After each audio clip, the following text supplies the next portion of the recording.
Saudari dan saudara yang terkasih di dalam Tuhan Yesus, marilah kita berdoa, doa yang diajarkan oleh Tuhan Yesus sendiri.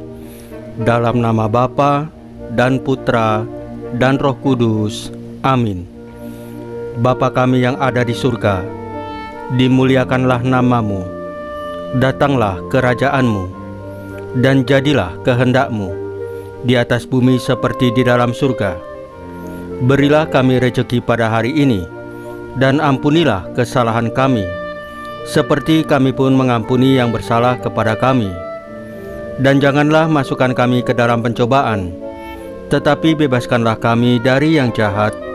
Ya Roh Kudus, hadirlah saat ini untuk memimpin dan membimbing kami dalam membaca firman Tuhan Yesus dan merenungkannya, sehingga kami dapat mengerti maknanya dan dapat kami laksanakan dalam hidup kami sehari-hari di tengah masyarakat kami.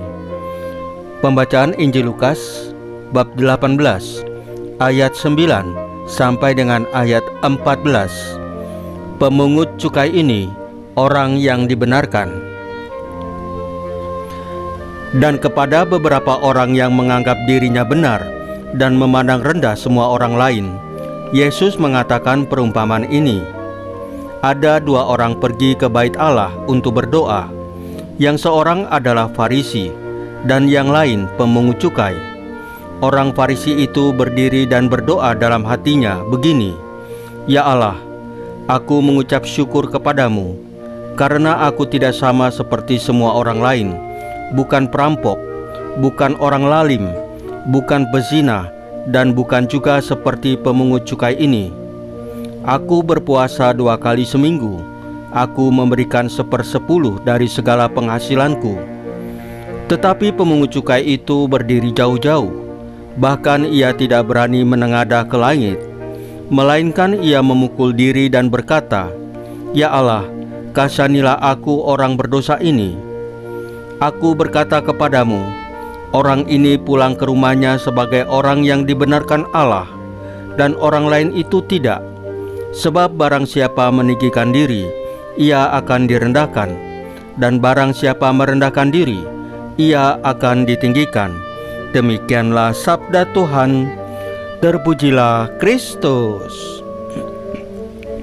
Saudari dan saudara yang terkasih di dalam Tuhan Yesus, dalam Injil Lukas hari ini, Tuhan Yesus mengajarkan kita tentang pentingnya kerendahan hati dalam doa.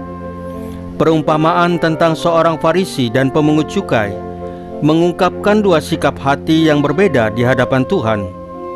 Sang Farisi berdoa dengan penuh kebanggaan, membanggakan diri atas segala yang telah dilakukannya.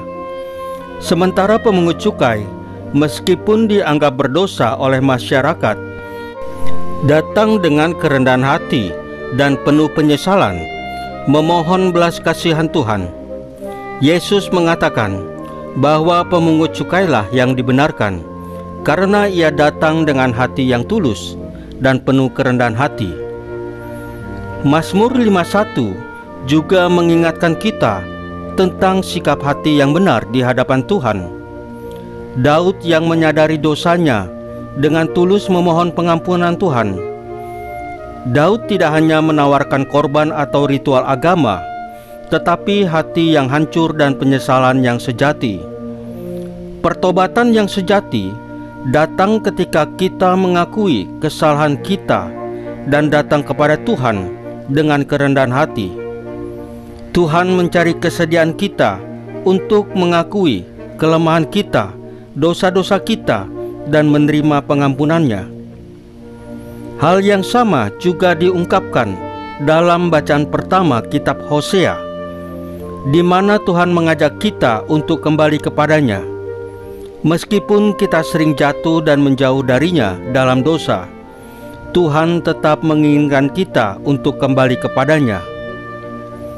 Tuhan menginginkan kita untuk datang kepadanya dan mengakui dosa-dosa kita dan memohon belas kasih-Nya. Tidak ada yang lebih berharga bagi Tuhan daripada hati yang penuh pertobatan dan kerendahan hati. Seperti pemungut cukai, kita diajak untuk menghadap Tuhan dengan ketulusan dan kesediaan untuk berubah. Tuhan siap mengampuni dan memperbaharui hidup kita. Saudari dan saudara yang terkasih di dalam Tuhan Yesus, marilah kita berdoa. Ya Tuhan, ampunilah kami atas segala dosa kami. Kami datang dengan kerendahan hati dan penuh penyesalan. Ajarilah kami untuk selalu mencari relasi yang tulus denganmu, bukan sekedar kewajiban agama. Salam Maria, penuh rahmat, Tuhan sertamu.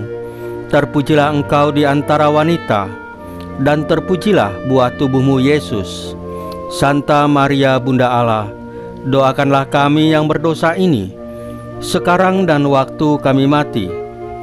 Ya Tuhan Yesus, tambahkanlah iman kami hanya kepadamu saja, karena hanya Engkaulah Tuhan dan Juru Selamat kami satu-satunya.